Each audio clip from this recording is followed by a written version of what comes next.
This is the VOA Special English Economics Report. Leaders and officials from more than 100 nations attended the United Nations Conference on Sustainable Development in Rio de Janeiro, Brazil.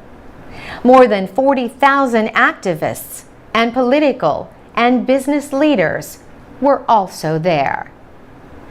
The three-day conference in June marked the 20th anniversary of the first UN Earth Summit, also held in Rio. That conference helped build support for the 1997 Kyoto Agreement to reduce greenhouse gas emissions. The Rio +20 conference sought to bring attention to 7 major issues. The UN says jobs, energy, and sustainable cities are of top importance. Food security, water, oceans, and dealing with disasters are other issues basic to lifting people out of poverty. The mayor of New York City, Michael Bloomberg, took part in a discussion among mayors of some of the world's largest cities.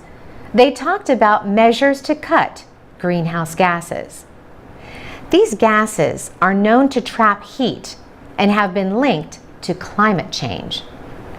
Cities are responsible for up to 75% of the gases. Mr. Bloomberg said the world's mayors are taking the lead on issues like the environment and sustainability. He said, even as progress at the national and international level has faltered, it's fair to say that world cities have forged ahead. And the reason for that is clear: mayors. He called them the great pragmatists on the world stage and said they are directly responsible for the well-being of the majority of the world's people. He said mayors just don't have the luxury to simply talk about change and not deliver it.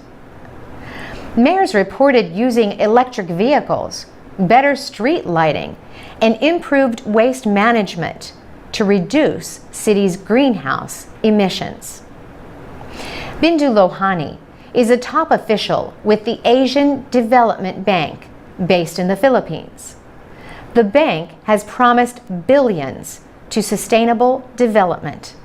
Mr. Lohani said Asia's fast growth places heavy pressure on the environment and society. He says the bank predicts that by 2050, more than 50% of the global economy will be in Asia. Some environmental activists complained that there were many promises of action at the Rio +20 conference, but few clear targets for reducing pollution and the use of natural resources. For VOA Special English, I'm Carolyn Presutti. To learn more about the Rio 20 conference, go to voaspecialenglish.com. You can also share your thoughts about the meeting. And you can read, listen, and learn English with our programs and activities. This is the VOA Special English Economics Report. The Olympic flame was lit in Greece on May 10th.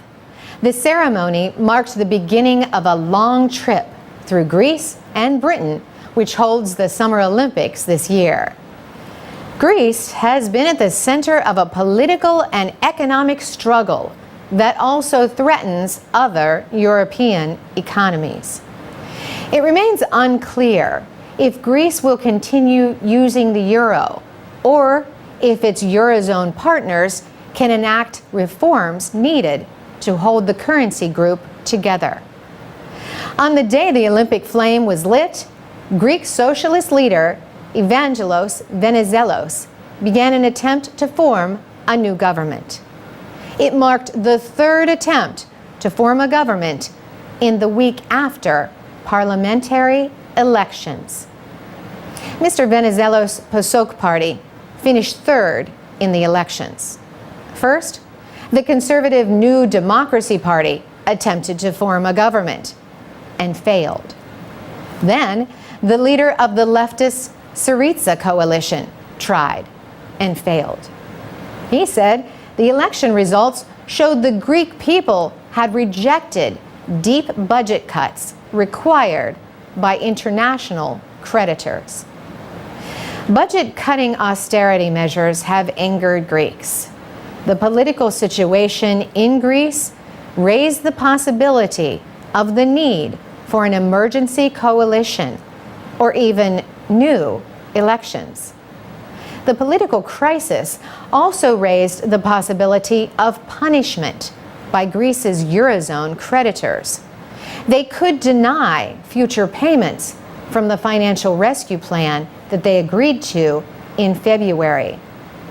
The agreement is worth about $170 billion in loans and canceled debt.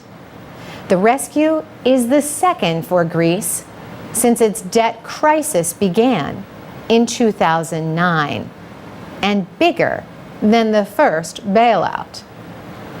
On May 10th, Euro area governments released a $5.5 billion loan to Greece.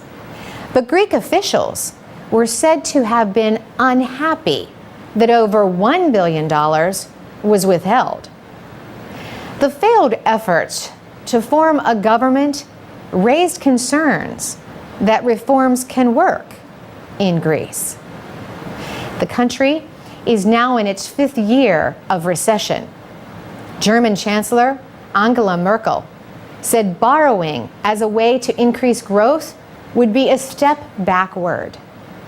The leader of Europe's biggest economy told her country's parliament, growth through structural reform is important and necessary.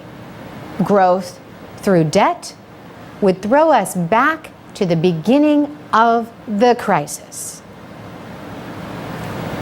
For VOA Special English, I'm Carolyn Presutti. To read, listen, and learn English with stories about economics and other topics, go to voaspecialenglish.com. You can also follow us on Twitter and Facebook at VOA Learning English.